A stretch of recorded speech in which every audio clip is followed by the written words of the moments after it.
times. I'm like, I don't like that. It's like annoying. So annoying. Dog of the week. What did we decide? German Shepherds. Yes. I don't have much. I've been bit by one. Do you watch any right now? I don't watch any, and I'm... All right, so I would classify them the same as how I looked at Huskies before I took Odin. So before I even knew Melissa or any of the Husky owners I talked to, I had this preconceived notion, and I was actually texting Melissa about it last night. What did I say? I said,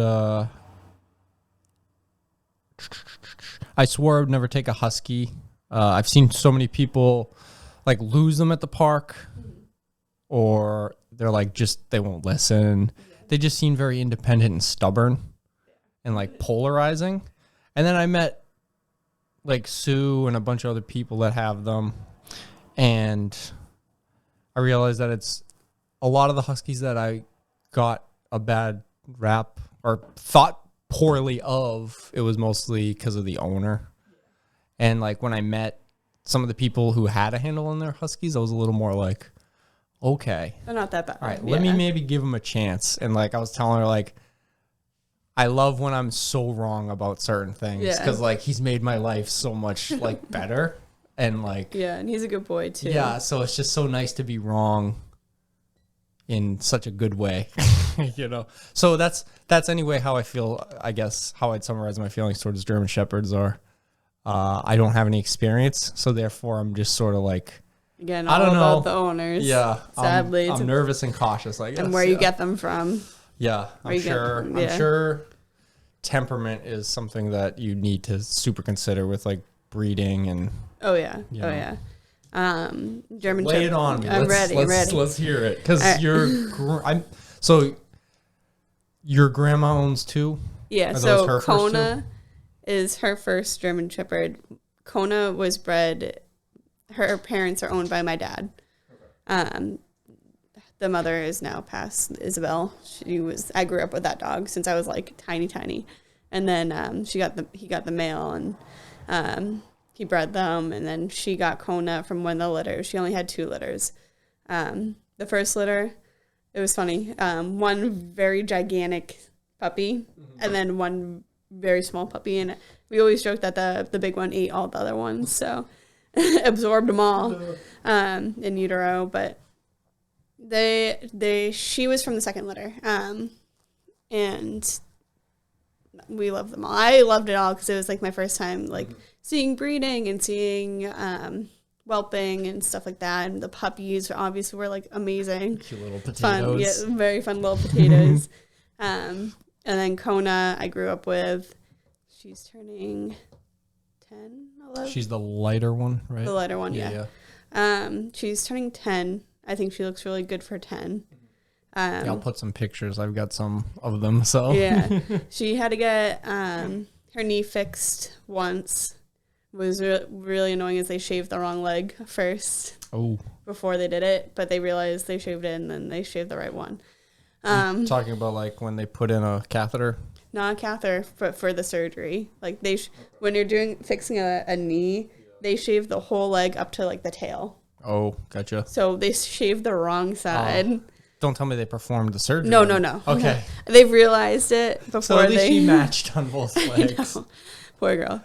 And then she recently just went through a vulvoplasty, which is pretty much making her vulva not hooded, so she was less likely to get UTIs and stuff like that. Since their breed's prone to hooded vulvas, and as they get older or overweight, they get them very easily, and it's just nasty infection down there. So I wonder if that's Bailey has. I don't know. The vet said it looked inverted or some sort of like probably a hooded. Yeah. Okay. Yeah. We have to we do wipes and we clean her. Yep. Yeah. Yep. Common. Some dogs are just born with it. Usually going through a heat cycle or 2 can help prevent it because their vulva gets enlarged and stuff like that. So it makes it less hooded or not hooded at all. But yeah, so Kona's amazing. And then she just got Lonnie from a breeder last year. She just turned 1. That's the black one? Mm-hmm. She's beautiful. She's very cute. I love her. A little unsure of herself. Yeah. But she adorable. doesn't. Yeah, she doesn't go to the dog park often, just because it's hard for my grandmother to keep an eye on her and Kona. Kona, you don't really have to worry about. She'll just circle around you with a stick or yeah, she had a stick. Odin ball. was trying to get it from her earlier today. Yep. It was cute. She's queen bee there.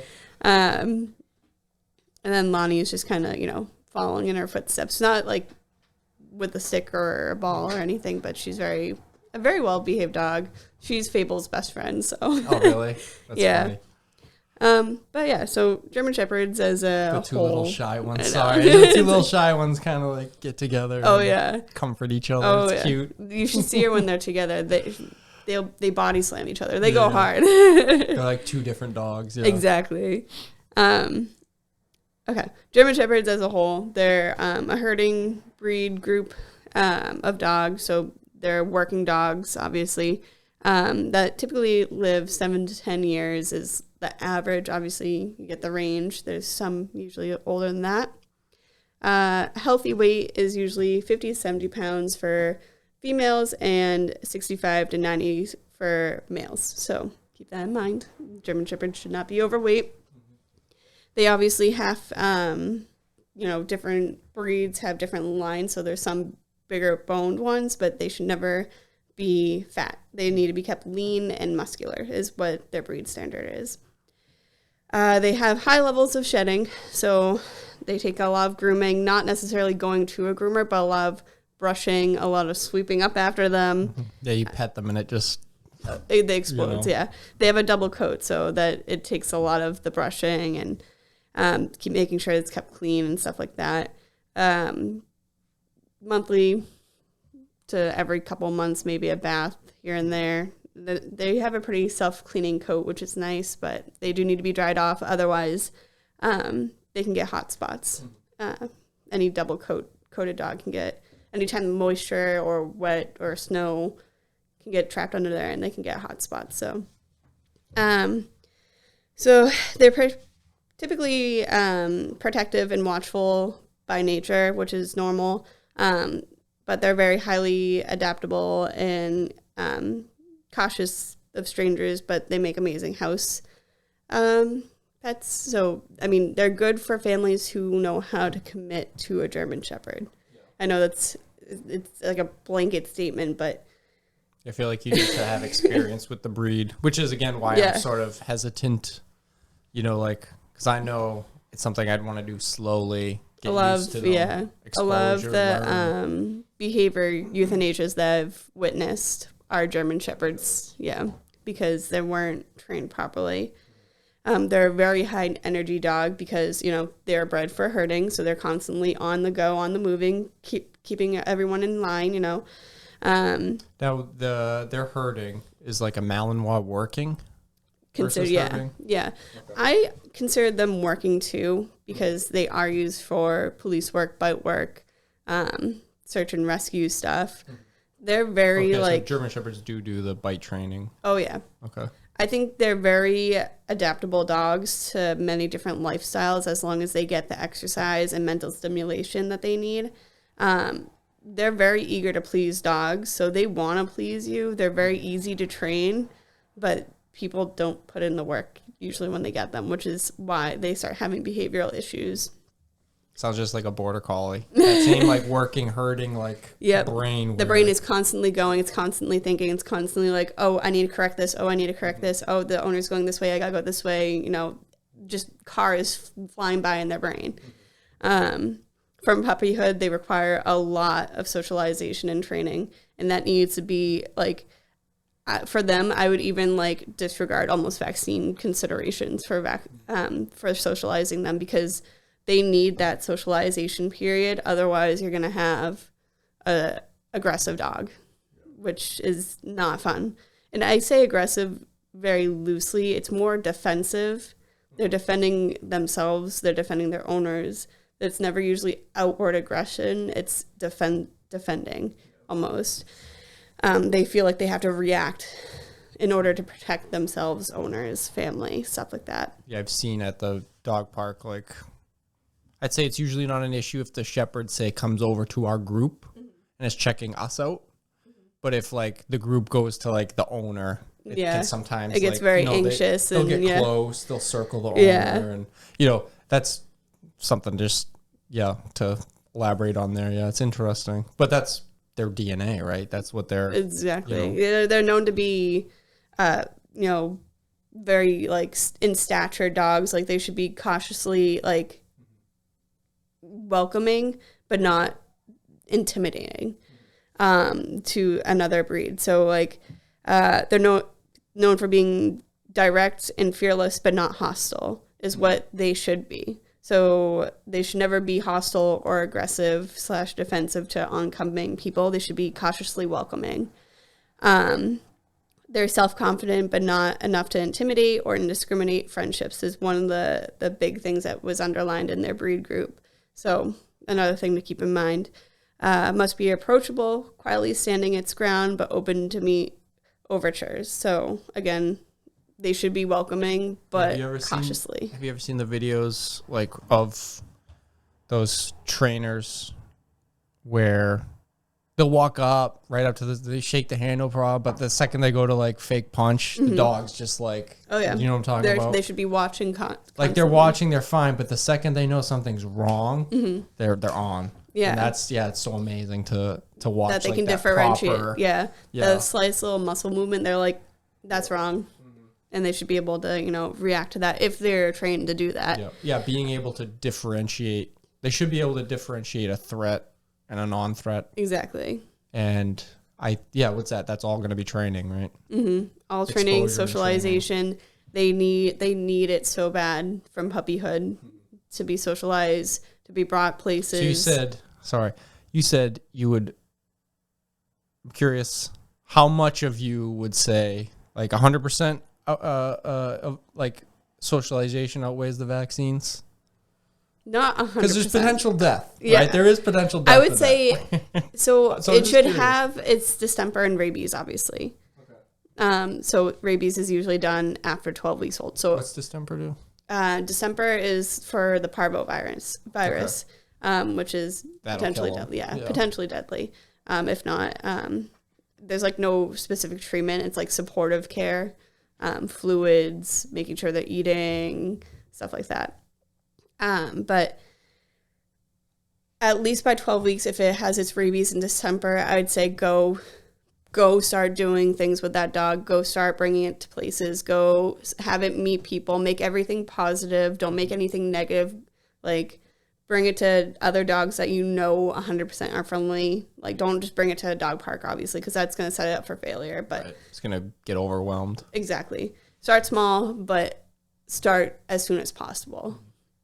Yeah, and I see, too, one other issue I see a lot is too many people that want them to be like this tough alpha dog, and they're tough and alpha on the dog, and it's like this weird toxicity. It's a weird vibe there. I don't vibe with that vibe. Yeah. Color-wise, German Shepherds vary. Most colors are permissible by AKC standards. Strong, rich colors are preferred. Pale, washed-out colors and blues and livers are seen as serious faults, but they're not disqualification. So if you ever see them in a ring, they're most likely not going to place. You're going to see mostly like the blacks or the black and tans, sables. When you say pale, does that mean like really light? Very light, like lighter than what Kona is. Kona is a good standard, but a very light, it's like almost white, almost. Yeah. Like almost like, I wouldn't call it albino, but like when you see them compared to a normal shepherd, you're almost like. Yeah, it's like kind of like that color. In the middle, like the creamy, the cream, like what was it? Was like a French bulldog, almost that like the deerish, buff, and a white dog will be disqualified. I think that's like the only color that will disqualify them is like a white, because it's not standard. This is my friend's dog Sadie. She's pretty light. Yeah, she would be disqualified, or she would be faulted, not disqualified. If she were to ever show. Gotcha. And is that something that is genetic? Genetics, yeah. Okay. even though they can, carry those genes to be lighter, it's not desirable, I guess, per the AKC standards. A couple places you can look for German Shepherds. Obviously, the AKC website, as per usual. With good research. With good research. And making sure health testing. Yep, the health testing. There's also German Shepherd Dog Club of America, which has a lot of really useful links for training, finding trainers, finding reputable breeders, certain testings that, like a temperament, they require temperament testing for breeding because, German Shepherds are kind of crazy. They can go polarizing, I think, is a good word for them. They're very neurotic if not raised properly. They also require hip dysplasia testing, elbow dysplasia testing, and then the gold standard also includes cardiac, so echoes of the heart, thyroid, eye, and degenerative myelopathy. So they require a lot of things. And they can get bloat, right? Their stomach can... They're prone to bloat. So Lonnie was just spayed, and they did a laparoscopic gastropexy, which is tacking the stomach, and I think some of the intestine to the side of the wall of the internally, so it doesn't flip, like it won't do the valvulus part, which is rotating. They're still prone to bloat. It's just they won't valvulus. So it's less dangerous, but it's still like an emergency situation because that pressure needs to be released ASAP. ASAP Rocky. And then for rescues, American German Shepherd Rescue Association, if you want to go down the rescue route, is a good rescue. I'm sure there's a lot of them that are up for rescue/adoption just from like rehomes or... Yeah, usually when you're finding a rescued one, there's a reason why it's a rescue. And I don't want to say... And it's not issue, always some of those issues can be fixed. Right. They just need the right owner and the right time and the right amount of dedication put into them. They're not necessarily bad dogs. Some are dog reactive, so like they have to be only dog homes, and you have to be careful. I think certain homeowners, like insurance, liability stuff, your mortgage goes up, I think. Yeah. So you have to also take that in mind. That's a breed that would raise your mortgage payments or your rent payments because of the liability. Wild. They're big dogs, so they can do damage. That's why they're police dogs. That's why they can take people down. Like I said, I was bit by one. It hurt. I got that scar, and it's like, oof. I know. Yeah. We're doing a dental on a Brockton police officer's German Shepherd next week, so that'll be interesting. Yeah. And he's a caution dog, too. Yeah, we'd have to... Maybe we can go into it in depth. I don't know how I feel about dogs in the police force, the military. I have mixed feelings. Yeah. I feel like it's like a very nuanced, especially if you're looking at it from such a philosophical. It's weird. Yeah. I see both ends. It gives the dog a job, which is mentally good for them, but also puts them at risk. So I see the risk and I see the benefit, and it's kind of trying to prevent that risk. So Vesta dog is a good, it's a police dog vest. If you look into it, you can make donations and stuff. It's like a program to get police dogs vested so they're less likely to be shot and stabbed and stuff like that, which I think is really good because they're not going to take police dogs away anytime soon. Yeah. So what we can do in the meantime is try to prevent accidents and stuff and try to save them too. Yeah, it's like weird because it's like, all right, well, if you can sacrifice one dog and you save 20 people, it's worth it. And to me, it's sort of like, well, I don't know. Yeah, maybe. I feel the same way. I will say that trainers do love their dogs. Like some may be, the hard, tough exterior, but when they come into the vets, they're babies just like the rest of you, the owners and stuff like that. So when I was working at the ER, we had a police officer come running in because his dog was brought in by another trainer, and he was bawling, and he's like, you got to bring me back there. And he's like demanding to get back there to his dog and make sure his dog was okay. And it was nice to see, but he was scary because he was like screaming. Yeah. I'm like, I just got here. I don't know anything about your dog, but yeah. I'll let you back there and someone can help you. Yeah, tough breed. It is a tough breed. Yeah. And it's not for everyone. And I don't think a lot of people can handle a German Shepherd that get a German Shepherd. I think they get them with the best intentions, as most people do. Most people get a dog with the best intentions, but they're not necessarily able to. Way more than they chew. Yeah. Like if you're going to be working 10, 12 plus hours a day, don't get a German Shepherd. They need that constant. You're going to come home to a destroyed house, a reactive dog. It's just not worth your own sanity for that, because specialized trainers for that cost a lot of money. Behaviorists cost a lot of money. And in the end, a lot of them get euthanized. And I myself will not be a part of that. So good luck finding someone. So as far as like overall costs, like lifetime costs, I feel like maybe this is just me overthinking. I feel like a lot of them have medical issues. They do. Typically allergies. They're very prone to allergies. So we see a lot of skin allergies, environmental allergies. A lot of them are very allergic to fleas. So they get flea dermatitis allergies. So they, even being bit by one flea, they like lose all their fur. They look gross. It's not a fun time. Bloat, that can be like $8,000 for surgery. That's very expensive. So insurance is always, that's a breed I recommend insurance for. Sensitive stomachs, a lot of them have really sensitive stomachs. So finding a food that works for them is usually a hard time. So it sounds like, ooh, excuse me. Oh, and in the end, like hind end stuff in the end. So, arthritis. A lot of them I see are overweight because no one does anything with them. And that causes a lot of arthritis and hip issues. Make it worse, yeah. They're very prone to hip dysplasia. So they're a breed that requires a lot of medical attention, if not gone from a proper breeder or have insurance or research properly. Obviously, you can find healthy German Shepherds out there. There are out there. You just gotta make sure you find the right one for you and the right breeder for you, and or a rescue. Just be prepared for the bills, because you don't know what their history is 90% of the time.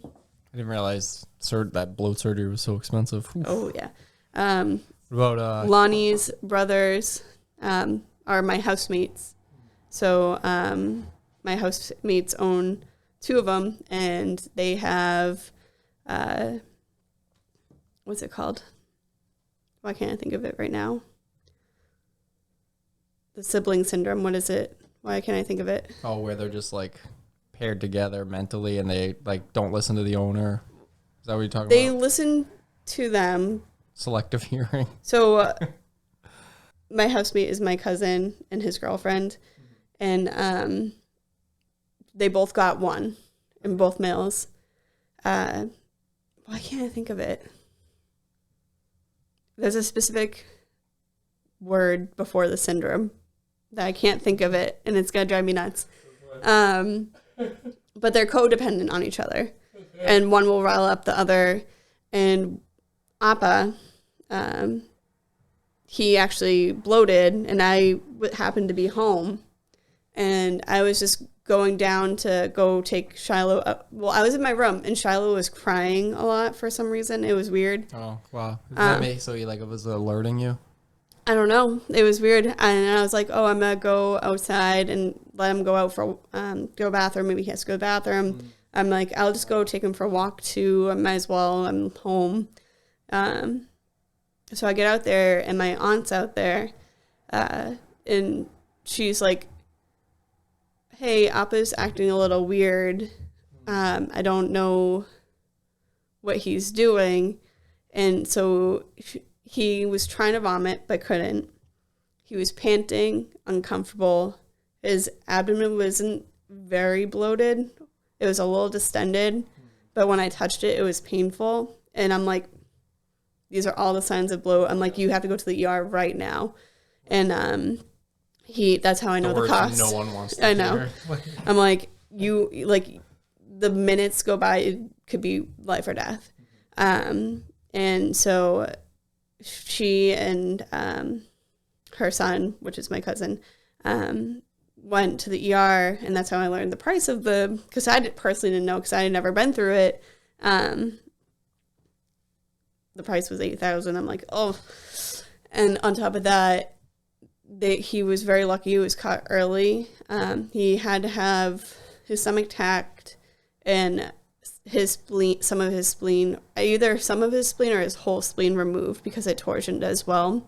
But they said if they waited any longer, he probably could have died. So they were like, you're very lucky that she knew what she was doing. And I'm like, thanks. I worked there sometimes at the ER that you went to, but was the other dog just freaking out at home the whole time? So I don't think he understood. And the thing with the syndrome, when he came back, they were aggressive towards each other because they got separated, and then it was like a power struggle. So they're very prone to the siblings. And I'm going to call it the sibling syndrome because I can't think of it right now. But when you get litter mates, they get codependent, and then it can turn into aggression, especially with males. I will obviously think of it at some random point or afterwards. I'll tell you. That's fine, yeah. But yeah, German Shepherds. Yeah, trainability obviously is pretty high. Very they can high. learn a lot. Yep. But they need a lot. They need a lot. Have to do it with them. They almost like my border collies. They expect commands. They're waiting. They're waiting. Like, they're constantly ready. I'm ready. Yeah. They're eager to please. They're very good dogs usually if trained properly. Mm-hmm. Cost, trainability. What were the other? God, I'm already forgetting all the 4 little punch notes I made, but yeah, not great for a first-time dog owner. Probably not great for like an apartment dog, right? Like if you're living in Boston, I mean, I just don't see that being a good situation. Is it possible? I think it can be. Again, they need that mental stimulation. So if you can provide that in Boston, why not? But if you can't, because it's too many people in a close space, and if they're reactive, they're barking, so you're going to get complaints from neighbors, from apartment, upstairs, downstairs, across the room. Yeah, I feel like they like farmland space. Yeah. I mean, they were herding dogs, so. Yeah. Awesome. Well, let's hop on over to today's topic. All scary stuff. Oh, everything that's happening right now. And yeah.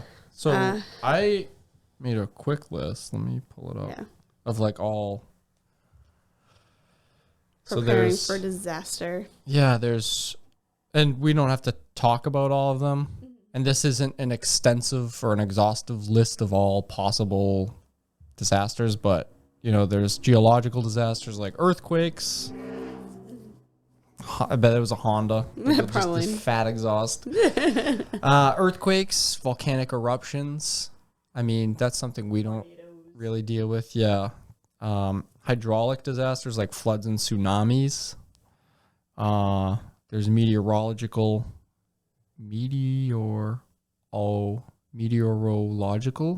sure. disasters, tropical cyclone, blizzards, hailstorms, ice storms, cold and heat waves, droughts, thunderstorms, tornadoes, firestorms, and wildfires. There's a lot out there. War. Yeah. And then house fire. And then, yeah, man-made disasters, war, like nuclear fallout, which luckily we don't really have. We haven't had, but not yet. You know. So there's like, yeah, there's a lot of disasters. So I guess we don't have to talk about all of them. Obviously, right now there's the awful war in Ukraine, which right away broke my heart. I mean, war sucks, especially when it's like, for what? Like when I think of Banjo, whenever the 4th of July comes around, he's in the tub shaking from just fireworks. Can you imagine fucking bombs going off and shaking the I whole. know, the whole house. I couldn't even imagine. Some of those dogs must be so scared, and people probably have lost animals because of how scary it is. Them breaking out of the house or getting loose in the yard, or, you know, the way they're traveling right now. Yeah. Well, there was one.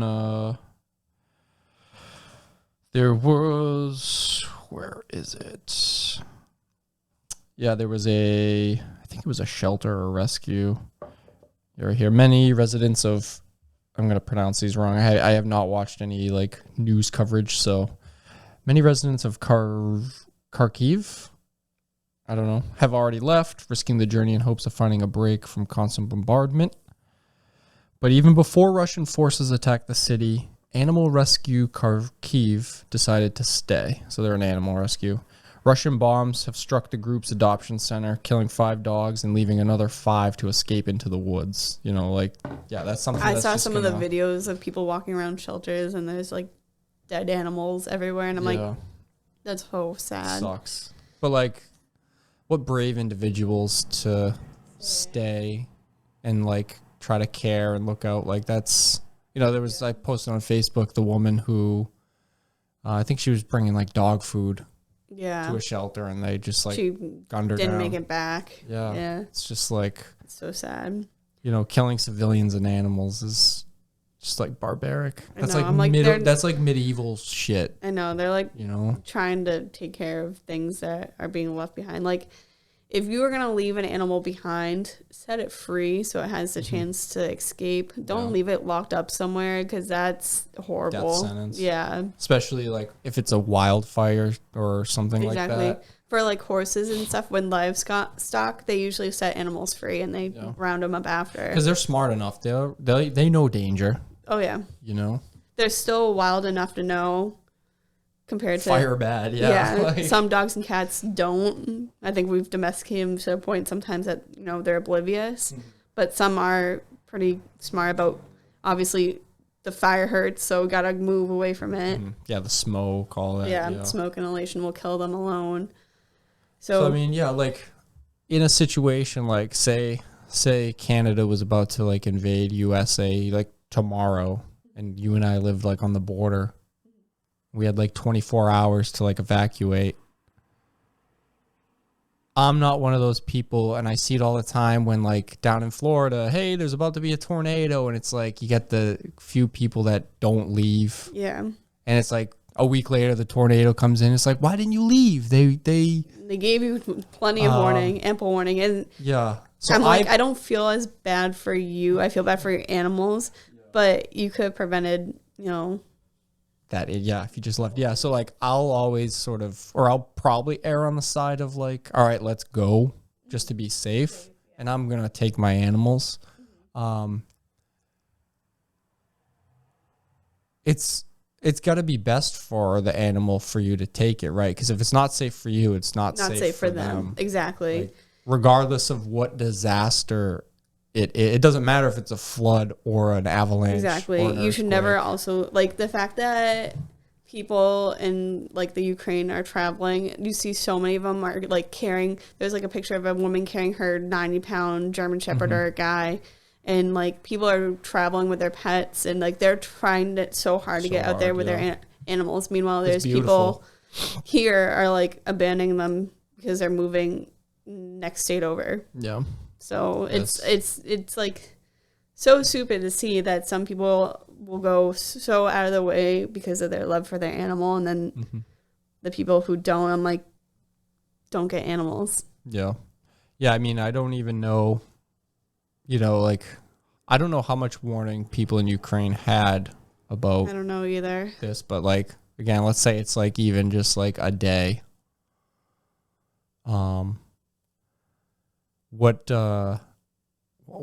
What should you like pack? Cause like, so like something like a war versus say like a house fire are different in like, okay, if my house burnt down, that's affecting just me. Yeah. Like a war is I can go get everyone. Food still at PetSmart down the street. Yeah. And, all right, we'll go live at mom's house till we, Exactly. but like a war, I mean, everything's shut down. There's no dog food. Like, yeah. a lot of shelters are like taking people in with their pets. Like they're making exceptions and stuff like that. That's nice. Because I was reading online that like have a plan because a lot of shelters might turn you, you know. Yeah, so, if they're usually they won't turn you away as long as your pet's up to date on rabies, typically. Like that type of disaster, obviously, but you know, obviously every disaster is just different. So like a war, people are gonna be a little bit more lenient on accepting other people. Like I'm seeing a lot of like breed rescue groups and stuff like that. Like our Borzoi rescue group is doing a lot of like transport. Their international group. I think I saw someone posted. I did see.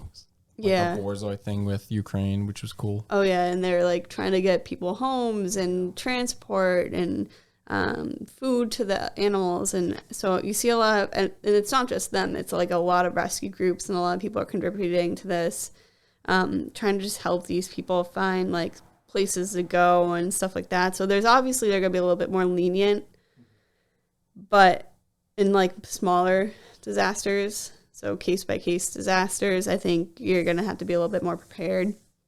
So I have a little list here of what I would recommend having and, you know, just having ready to go at all times, no matter what. And depending to, I don't know the weight or the volume of the items you're about to list, but I'm curious. I'm curious before you list it off if it'll fit in, like, say, my Subaru, right? All this stuff. Because, say, all right, Canada's coming tomorrow, guys. We got to go. All right, well, I'll just pack everything up. But that might not be the case in, like, Ukraine. I don't know if... Yeah, like, obviously Europe's that type is... That's, like, a smaller place. I don't know if they can even, like, leave the... Like... Yeah. Like, they might not even... They might be able to get into their car, but, like, where are they going to go? So, I think a lot of people are traveling by, like, subway and, like... So they're like hiding in the subway stations underground, like the from the bombs and stuff. Because if you're on foot, you can only carry what you can. So much, exactly. Carry. So everything, I guess, take with a grain of salt, but also maybe have a wheelbarrow, a wagon, something like. Well, they do make doggy backpacks, so your friend could theoretically carry his own food, but you'd have to have that already prepared and like. Yeah. You know. So. Let me start this because I kind of go over all that a little bit. So having updated photos of your pets is and like medical records, and super important to have your pets microchipped. It's not the government spying on your pet. It's a microchip that people scan so they can Google your microchip number and find who the owner is. Proof of ownership, pet descriptions. So age, sex, color, medical conditions, distinguishing marks, making sure the pet is up to date on vaccines. Some place, like I said, mentioned some places will allow you to stay without them. You just broke my heart with one of those you listed. Medical conditions. You gotta think of that. Like, what if your dog's diabetic and you're in Ukraine right now and you can't get insulin? Yep. And there's those poor brave people, but they're getting literally gunned down. Oh my gosh. Yeah. That's so awful. Yes. That's sorry. That's something I didn't even think of. That's part of my next part too. Oh. Minimally being up to date on rabies, and then bring medical records and copies with you or on your phone. So that way you have that, so you can have proof of everything. Make sure if your pet is on medications that you don't wait last minute to fill them. Always have, a couple weeks before you run out to fill it, or have a script ready for those types of situations where obviously war is going to prevent a lot of things. So a lot of animals sadly are going to suffer. But I think like those rescue groups are trying to get medications and food and or even if they're on like a specific diet, exactly, out to them. Diet, that's hard. So that's so super important. Having a script, so if you have to travel out of state, out of country, you have a script that can be filled anywhere by like pharmacists. So that's important. Even I'm pretty sure most doctors will write you a spare script so you have it, as long as it's not like a controlled substance.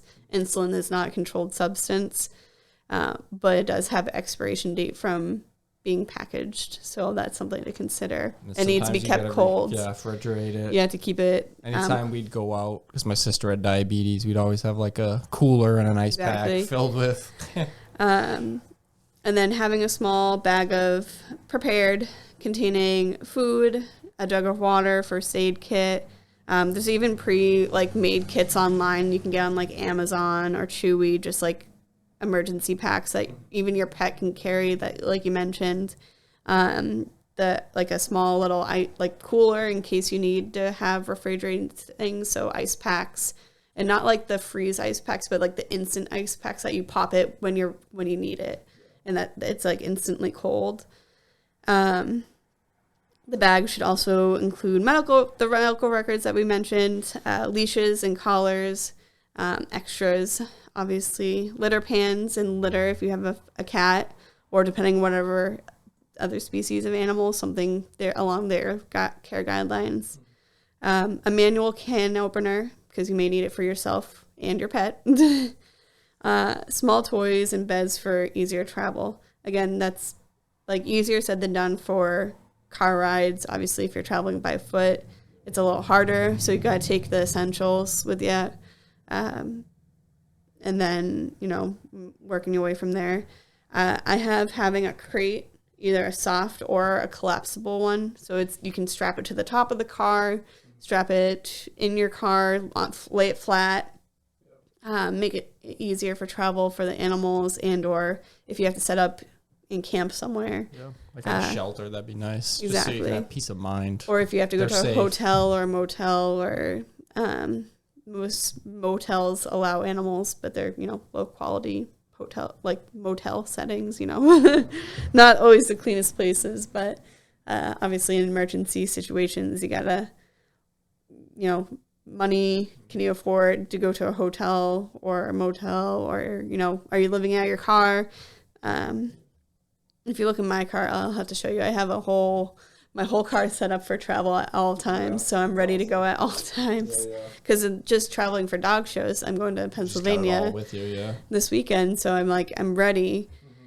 What next? Know what shelters, motels, hotels allow pets.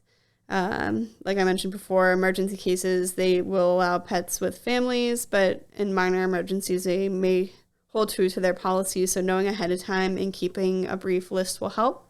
There's a couple websites that you can check out, and you can link them below, but bringfido.com, dogfriendly.com, pet-friendly-hotels.net, and there's a whole bunch of them. I have another link that you can put, which is from the cdc.gov, and it's for traveling with pets, and like the little checklist. The little checklist. Pet disaster kit checklist. Exactly. But they also list a bunch of websites that can help you search for pet-friendly hotels. And then evacuating early. Yeah, I mean, just thinking this over, most crazy disasters like this are going to have some sort of like warning / building point. I mean, like a wildfire doesn't just appear. It slowly starts to not slowly, I'm using as a relative term. It starts slow, but it spreads fast. Yeah, and then an earthquake.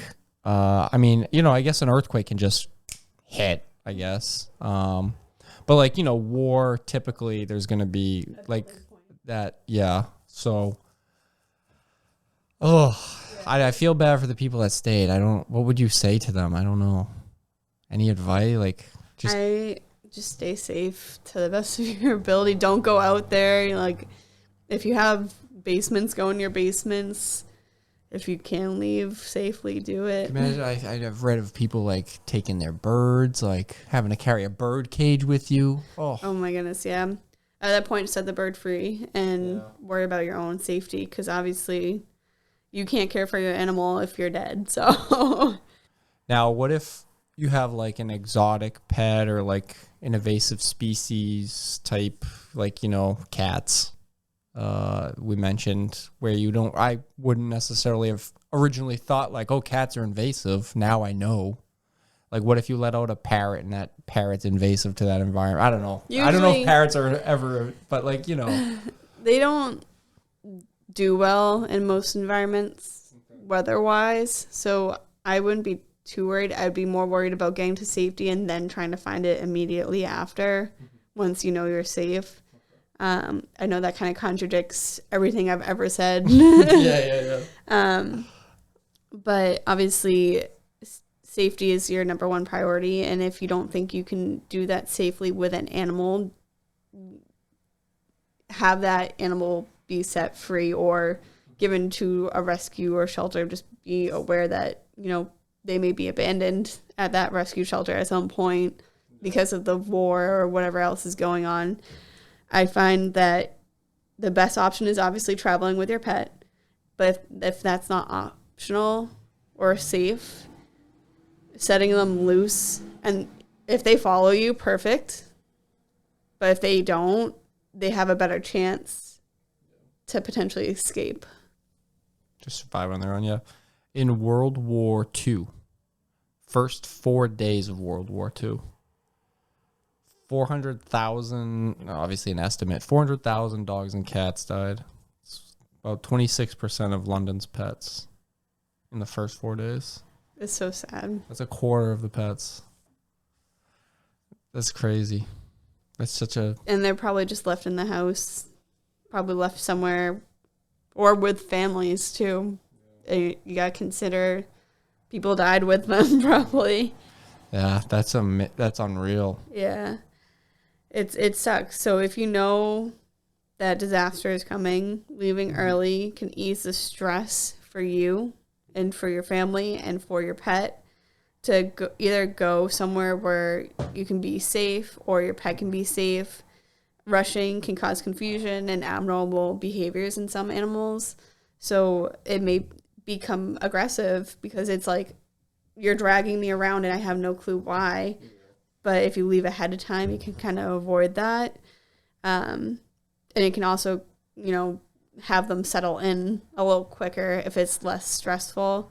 And then if you're not home when an emergency takes place, trying to have someone who can go over and take care of them for you, or be able to transport them for you. I think you should always just have like a bag ready, just like a small duffel bag, in the corner, in the closet somewhere, of just like pet essentials. Your oh shit bag. Yeah, your oh shit bag. Just like the oh shit handles in the car, when someone's driving crazy. Just so you're ready, you never know when there's going to be disaster. I have my oh shit bag in my car already because I like traveling, so it's pretty much set. But it helps a lot. And obviously, if you're staying home during an emergency, depending on what it is, close off unsafe nooks and crannies and windows, keeping away from those yourself and your pets. If you put your pet in a corner, they may react fearfully, especially when scary things are happening. So again, trying to avoid getting bitten, scratched. Move most dangerous items out of the area if you're staying through a emergency. So like things that can fall over. So cabinets, chairs, move the things that could potentially be whipped around and potentially hurt you. Only keep the necessities with you if you're staying in like a small room or in the basement, fallout shelter. Remove things that the pets cannot come in contact with. So plants, things that can topple easy, like I mentioned. Have designated safe room already for, when you have emergency, go over that with your family members and do like little drills, do a drill if there's a state of emergency. Like a fire drill. Exactly. State of emergency, depending on what the emergency is, this is a safe spot in the house. The safe spot out of the house is over here, but this is where we're going to meet up. This is where we're going to come in contact with everybody. Having emergency supplies. So, a couple cans of food for yourself and your animals just to be safe. Yeah, you don't have to go full-blown prepper. Yeah, no, but no, but just having something that a can little backup never hurt. Could keep you for like a couple days to a week to be safe. Jugs of water, you know, just having that like stored in like a closet or something. You never know. Medical supplies for yourself and animals. So if you're on medications, that's also a good thing. Really small. Sorry, we just use this to pull focus, but it's a life straw. Basically, it's this tiny little piece of plastic with filtration. You can drink out of a puddle. Exactly. So, you know. It's like basic you silly can throw things. it in your pocket. Exactly. It seems silly, but then when the time comes that you need it, you're going to be like, wow. Yeah. Wow. Yeah. You also got to consider if it's like unsafe outside and you're staying inside, pee pads, an extra litter, and like a place to dispose that to help control odor and mess so you're not breathing in ammonia if you're keeping your pet with you while you're staying for if like bombs are going off, I'm not going out for a potty break. Exactly. Yeah. So you got to consider that. Another thing to consider is weather. So where you're living, is it freezing? Is it sweltering? Plan on bringing blankets, heating pads, mini room heater if you have one, battery-powered fans, regular fans, ice packs, and like maybe a tent or something to keep yourself and pets out of the sun. So both for heat and cold. Waterproof stuff. So if it's raining, so waterproof tents, jackets, places to stay dry. And then, you know, lastly, just having a disaster plan for every one of your animals, regardless of the species, is super important. Have it be reptiles, birds, livestock. Having a plan before the emergency or disaster that strikes can, you know, potentially save your lives. And there's something to be said, too, for having your animal during those stressful times. You know, they can be your rock during those. Oh, yeah. It can be your awful comfort. It can be your stress relief, you know. Yeah, so we did a lot of fire drills as kids in elementary school. Do you have any idea how long you roughly have to escape a burning building? Probably not long. Yeah, if you had to guess, like minute, 5 minutes, 10 minutes, half hour. I don't know. Maybe like 4 minutes. 2 minutes. That's close. Yeah, so 2 minutes to escape a burning building. So I should ask my mom since she's a firefighter. So yeah. And apparently 40,000 pets die every year in house fires, which I mean, for me, it's easy to like get all my guys in and out. Yeah. But I feel so bad for like. But if you have like a cat. Home, yeah, if you're not home. Or you have an animal that's hiding. Yeah. Oh, what an awful way to. Yeah. So I think it's super important to like just practice all of that. Have an escape route. Like my guys are so used to like going down these stairs and into that car that like it's very easy. Like I don't really worry. I mean, I worry like, okay, if my house started to burn down, like that sucks. Yeah. Like I worry about that, but I don't worry too much about my ability to get them out. My guys. Yeah. And if you do doubt that ability, you should work on that just in case. Exactly. Like in my house,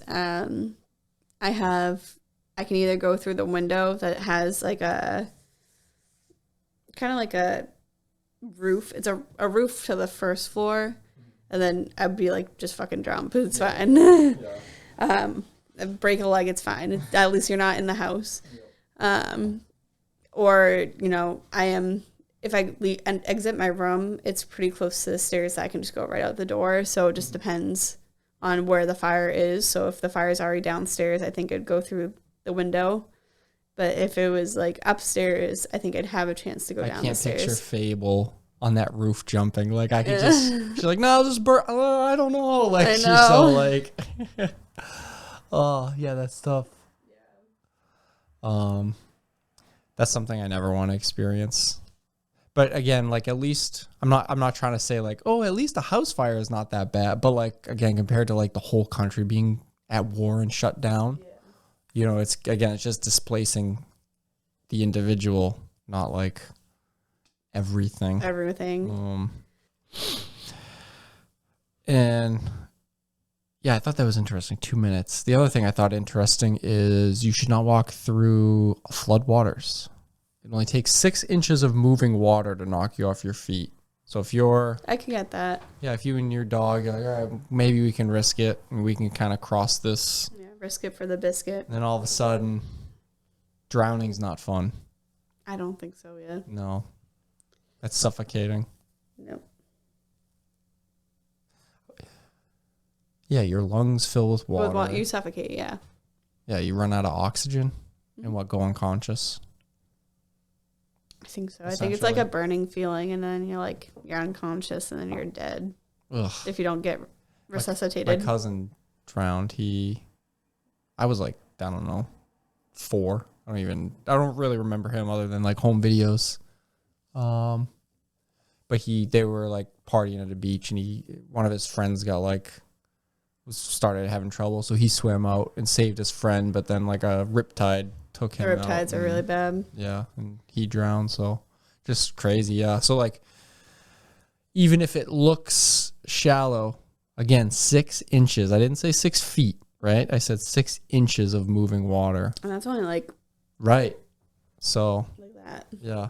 If it's moving enough, and if that ground is, down you go, you're gonna... Yeah. Not necessarily drown, but you're going to struggle. It's going to suck. And you may drown. It's going to suck. And then you got to think of your animals, too, because they're more low to the ground. Imagine if you get your cat in your backpack, and you're just trying to cross this quick and you fall backwards. Boom, now you and your cat are drowning. Yeah. So I just thought that was interesting, because I don't know, I'd probably see that and, oh, yeah, let's just run across. Yeah. Like, that's below your knee. That's way below your knee. Go to higher ground. Yeah. Climb to your roof.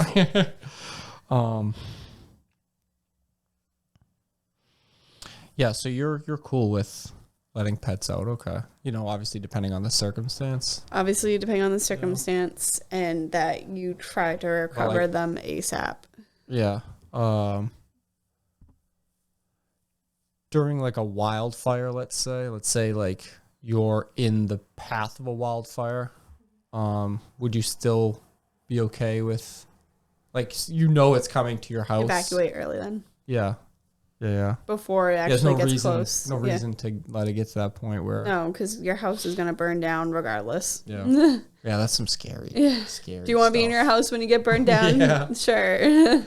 That must decimate, like, wildlife populations. Yeah. Like birds. Yeah. Nests. I mean, Well, a lot of birds are able to fly out. It's just like the younger birds or like the grounded birds. The reptiles really suffer because they're not going to out crawl out. Because I heard once they're out of energy anyway, right? Like, there's no fight left in a reptile. That's why you can, like, tire an alligator out or whatever. Yeah, pretty much. Like, you can wear them out. Yeah. It's just, yeah. Opossums, I feel bad for because they're slow anyways. They're just waddling along, and you see a lot of those guys die, sadly. Yeah. So if you, again, let's put ourselves, or we can put ourselves in Ukraine. I don't care, but if you were in the middle of this war scenario, there's Courtney the civilian, and then there's Courtney the vet tech. Courtney the civilian probably wants safety, I'd imagine, for herself and her animals. Does Courtney the vet tech feel divided and want to stay and help, or do you think you would? What would you? I think I would get my own animals to safety first before deciding on going back or not. Obviously, I would want to stay behind and try to help people, but I also have to take in consideration my family and my animals, obviously, because they're my whole world. So without them, I don't know what I'd be doing. So I'd get them to safety first. And then I think at that point, I'd reevaluate and see if there's a need for me to go back. And I'd consider it. Yeah, I think I like that answer. What about you? Very reasonable. Oh. Well, obviously, so I can't help with like the vet tech stuff, for instance. But like, I can see you helping in other ways, though. yeah, like I can transport stuff, carry things, yeah, carry like, animals. I would probably want like Sam and Bailey and Banjo to be safe. I mean, if you look at Ukraine, like if I was in Ukraine, I wouldn't even have the choice to leave. There's a mandate for men that they have to stay. That sucks. Which sucks, right? But I don't think I would. Yeah, I'd probably get them to safety and probably stay. And I want to say I'd probably stay for the animals and try to help the animals in any way. I don't know I don't know. My feelings towards people are always so like, I know. like I love helping people and I help people all the time. So we're here. Yeah. But at the same time, like this is people, like this specific like war is people. Yeah. And I just those poor again, like just fireworks set Banjo off. How is he gonna feel if bombs are like that's so just sucks. Like it's a lot to think about. Yeah, I'd probably stay. I mean, not to like chicken out, but so like I guess it would depend. Like, if there wasn't a mandate. Yeah, so like if I was in, say I was in Germany during World War II, and I stayed in Germany, and I had my pets, and I know like the Americans and the British and the Russians are all or whoever are coming.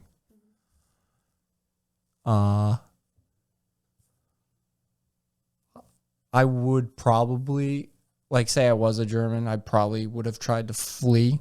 I'm not talking about I'm a Nazi. I'm just like a civilian in Germany. Yeah. But I know that what is coming is like, there's not much hope for my end. Yeah. You know what I mean? Like, I know, like, all right, they're going to come.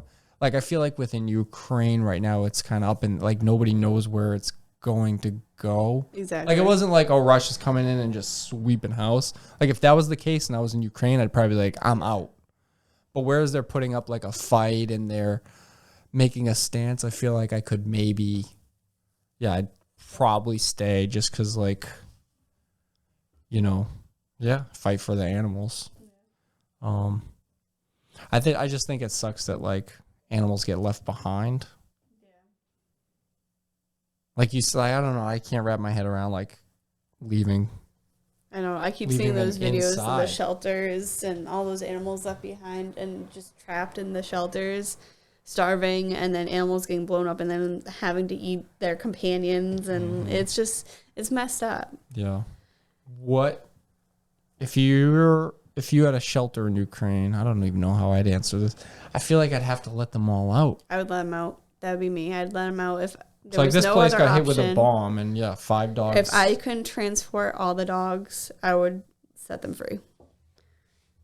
Obviously, it's going to suck no matter what you choose because when you're traveling with a lot of animals who are shelter animals, so they potentially already have issues.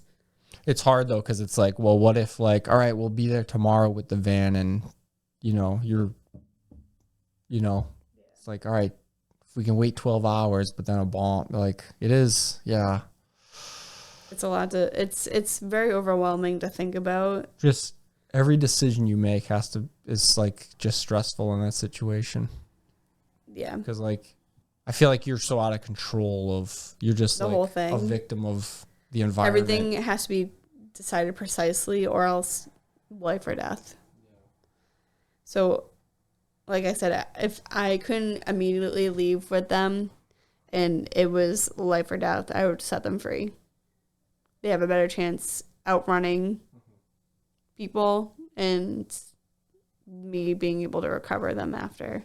Yeah. Especially like your dogs. I'm just thinking about that. If I had a Chihuahua, obviously you can carry them. They're small, but like, I don't know how well a Chihuahua would survive during like. Yeah, just keep it in your backpack. A disaster, yeah. Because, there are so many brave people, and I think we're so weird because, like, what a beautiful thing for those people to be staying and risking their lives to try to help animals who don't even understand any of this. Yeah. I mean, I don't really understand any of it, but I don't know. I'm like, why we gotta fight like this? Yeah, it's so beautiful. It's gonna sound crazy, but we almost have to have this awful shit to have that beauty. I understand. It's part of the beauty. That Seeing darkness people, and that ugliness is part of the beauty. Seeing people's love for their animals and like what they would be willing to do. Yeah. It's beautiful to see at obviously the cost. One thing I've seen popping up, I want to maybe find it for Durko, but basically I think you mentioned the picture of the person earlier holding like their German Shepherd, and I think some of my family, like cousins, posted that picture, but it had a thing about, oh, here it is. Yeah. Is this the picture you were talking about? Yeah. So I'm just curious on your, I guess, opinion. Every kill shelter should post this photo on their front door for the people who are surrendering their pets in our throwaway society. People in Ukraine are carrying 80-pound dogs through living hell to save them and not leave them behind. I feel like that's pretty reasonable. But at the same time, kill shelters, like you've mentioned, aren't like the enemy. But I think I understand the point they're making is like, you know. Don't leave your pet behind. Yeah, don't be an asshole. If you get an animal, don't leave it behind. Yeah. If you're moving, like powerful. Something easy. Yeah. Another thing I wouldn't mind, I guess, like, so like there's the whole, like we mentioned earlier, transport, delivering, like staying behind, even documentation, like having my camera. I think that would be so cool.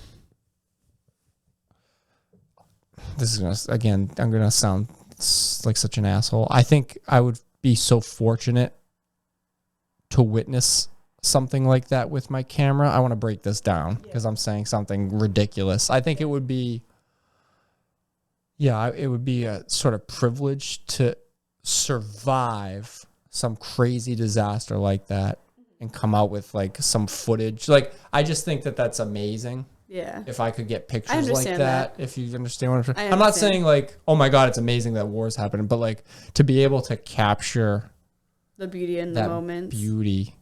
You know, like I could see myself, you know. The tragic beauty. Yeah. Because I feel like that picture can give so much hope to people that are in that situation. You know what I mean? Like if you're in Ukraine, you wake up and you see that, like, I don't know, I feel like that would make me feel hopeful. It would also suck because, like, you know, all right. My turn. Yeah. Yeah, I wish humans... Well, I guess, actually, humans probably aren't the only species that do war. I guess chimpanzees, they go to war, which is interesting. And obviously, animals are territorial. But they don't cause the devastation that we do because of our technology. Right. Like when... The damage we cause isn't just for humans. It's like the whole environment. Yeah. The whole ecosystem is going to probably be changed because of that. Mm-hmm. When a lion pack and another lion pack, do they just fight? Do they duke it out? And like the winner... It's like territorial stuff, yeah. Like, does the winner take on that other pack? That's almost like how it used to be, right? When like people would take countries over. All right, you're our religion now. Yeah. You know, they'd like indoctrinate, force them all, like... It kind of, It's similar, but not like as like... As methodical almost. Mm-hmm. Instinct versus whereas we're like... Yeah. Where we think things out. Whack. They are. Anything else you'd like to add? I think that's it for me. I think that's like my main things is just being prepared, just having things ready. Even if it's just like silly things, like you don't have to do it all at once, but like 1 week have a jug of water put aside, 1 week, a couple cans of food, you know, another week, making sure your records are all like up to date. It's probably the only time too where like feeding your dog human food's okay. Yeah. It's like when there is no food around. Damn. Yeah. Wow. Yeah, war's heavy. I hate it. Poor animals. So, well, Poor everyone. Maybe we can talk about something a bit more cheerful next time. Something a little lighter. Yeah. So yeah, in a nutshell, be prepared, have a plan. People suck. And practice the plan. Yeah, that too. Yep. And Putin, stop. I know. Just stop. He's not gonna. Nope. All right. Well, next time we'll come with you with something a bit more cheerful. Yep. All right. As always, thank you. And I appreciate the information. Yeah. All right.